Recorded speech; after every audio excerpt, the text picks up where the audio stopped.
57 points, 65.5% from the field, damn near 66 from the field, 57 from 3 with 8 made 3-point shots. What? 57 damn points. And we lost 140 to 134 in the Garden. And we lost when Julius Randle put up the most efficient. Nothing was missing, 57 points, and we lost the game. How does that happen? And I think I know the reason why, but I'll wait for it. Y'all say my intro's too long, so let's get into the damn video. Run the intro.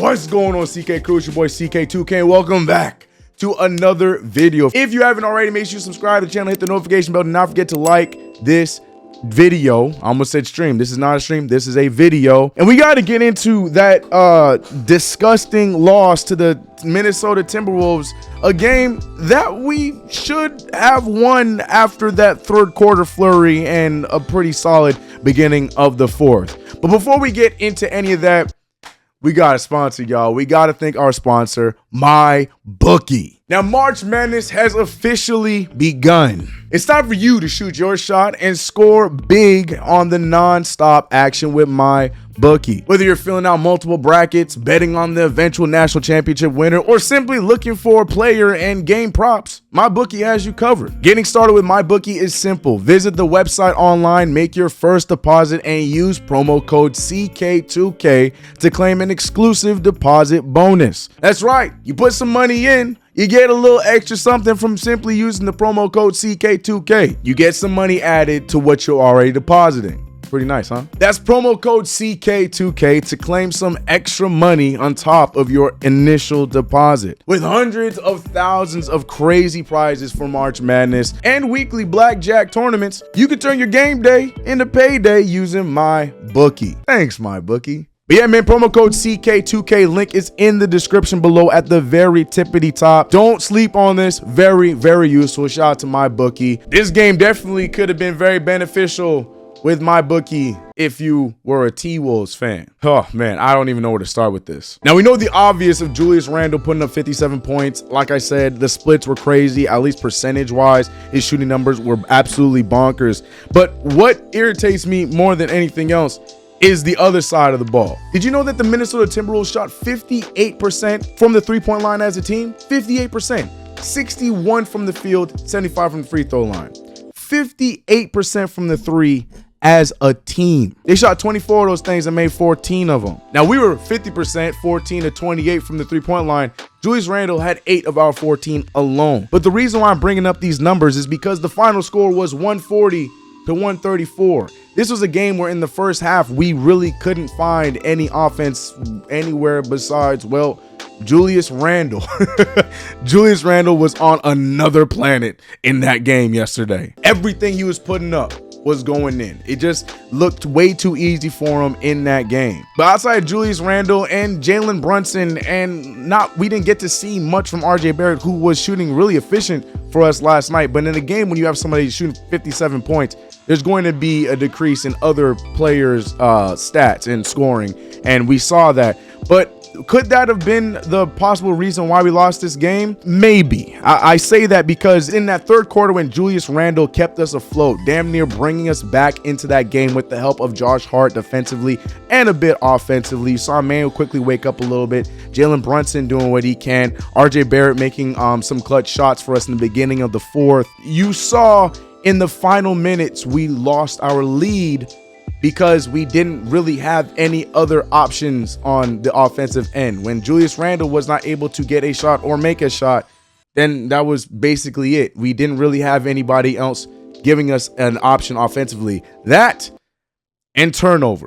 Our good friend, the turnover. We had 16 of them things, majority of them in that second half. If you ask me, you know, I feel like Tom Thibodeau knows what he wants to do with his closing lineup. But even with the closing lineup, starting lineup, whatever lineup when it comes to Tom Thibodeau, I think we're seeing another case of the template coaching, because last night, as good as our closing lineup may be, this wasn't a night where the closing lineup was really helping us win the game. Again, Emmanuel quickly made a lot of really key shots for us, but he was 6 for 16, 37% from the field, was 20-something% from the three-point line, and he was pretty non-existent for us offensively in the fourth quarter when we needed points when the TWolves made their run. If you ask me, I feel like this would have been one of those times where you do go with RJ Barrett and Josh Hart in this game, at least. I'm not saying completely switch up your finishing five, but with how the game was going, you got to adapt to what's happening. You're watching them come back. You're seeing the mismatch on the other side with Emmanuel quickly, and you're seeing that outside of Julius Randle, nobody else is really able to get their own shot, at least in this instant. Not saying Jalen Brunson can't. In this game, it just wasn't going that way, at least in this fourth quarter.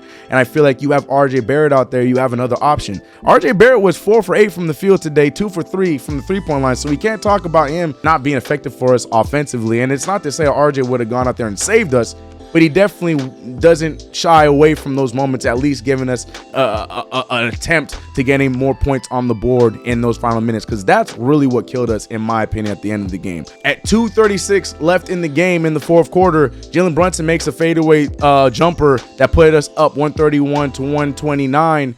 And then from then on, we couldn't score. It was 131 to then 132, and then 135, and then 137. And it just got away from us because we could not score again for the remainder of the game. Yes, defense was a problem, but if you looked at us, we did not look very good offensively in those final 3 minutes of the game. And in my opinion, I feel like you switch up the lineup a little bit when Emmanuel quickly is not having the best shooting night for us that night. You got to go with another option, and I feel like that's when you shift those things up. That's why I've never been a fan of set lineups in today's basketball. I feel like that's why when you have depth, you go forward. Like you're seeing Isaiah Hartenstein closing the game. Hell, in my opinion, maybe you close with Mitchell Robinson. I know he wasn't doing great against Rudy Gobert, but I still run with him in those closing minutes to help us at least get a better chance of getting those offensive rebounds and helping us out in the interior. Just my humble opinion. Again, to me, if you ask me, we had that game. I feel like that game was in our clutches, but I feel like Tom Thibodeau got a little too comfortable with his closing five and the lineup that he likes to see, that it kind of hurt us because when they figured out how to stop Julius Randle, we didn't really have much of an offense. And I feel like if you throw in another guy, especially a guy like RJ Barrett, who in his last 4 to 5 games has been on a tear offensively for us, I wouldn't be that scared and riding that confidence in those closing minutes to at least be another option for us offensively while we have Julius Randle playing the way he is and still having a guy like Jalen Brunson. But those are my 2 cents. That's what I feel like we should have done to close out this game. What says you? Do you believe this game was ultimately winnable? Do you think the fact that we were playing sloppy from the start is the reason why we lost this game? We never should have won this game. What are your opinions on it? I feel like this is very winnable, and it sucks for Julius Randle to have the game that he had. He had a tremendous game. The dude was making shots where look, and this might be blasphemous with some of y'all. There was some of those shots and just the swagger. It was very Melo-like. I ain't gonna lie to y'all. Some of y'all might not like to hear that, but some of those shots, some of those pull-ups, some of those things, it was very, very, very Melo adjacent with a lot of that stuff that he was doing in that game. And it's really unfortunate that we weren't able to pull out that win after a phenomenal game. It was all really efficient too, man. But yeah, I feel like it came down to our closing minutes. And I feel like, Tom Thibodeau could have made some adjustments there, but we know that it's his thing to not really make adjustments when it's time to make adjustments. That's not a slight. It's just what the proof is. I'm not trying to say one thing or another about Tibbs. I'm just stating the facts. He doesn't make adjustments when it's time to make adjustments because he likes to stick to what his game plan is. That's just who Tibbs is. He's old school like that. But in my opinion, I shifted up. I think when you find out we can't score, we're stuck at 131 for the majority of the last 3 minutes of the game, you got to get some offense out there. You got to get us other options out there because they're figuring they just have to stop Julius Randle and then we're not going to score. You got to get options out there. But that's just me.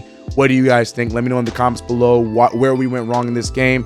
We came off of a great win against the Denver Nuggets, and it sucks to slip up in the game against the Minnesota Timberwolves. Not to talk, trash on the TWolves because they're on a nice little tear right now, but when you're missing Anthony Edwards, That's a game we got to win, and we had every opportunity again in the Garden, and we couldn't capitalize on it. I think we should have won that game. I feel like we were in a position to win that game, and we just couldn't get it done. That's just me. But let me know your thoughts about everything in last night's game, how you felt about the Denver game in the comments below. Yeah, but we moved. We have our game on Wednesday against the Miami Heat. You know what that means, Wednesday night Knicks. So we will be live here on CK2K as well as playback. Make sure you go and sign up for playback so you can watch the game live with your boy. If not, I will see you guys over here while we do our Wednesday night Knicks with CK2K. All right, tough one, bro. That's one of those that we really needed and really wanted. Taurean Prince, come on, bro. Make sure you like, subscribe the channel, hit that notification bell so you never miss a live stream or a video.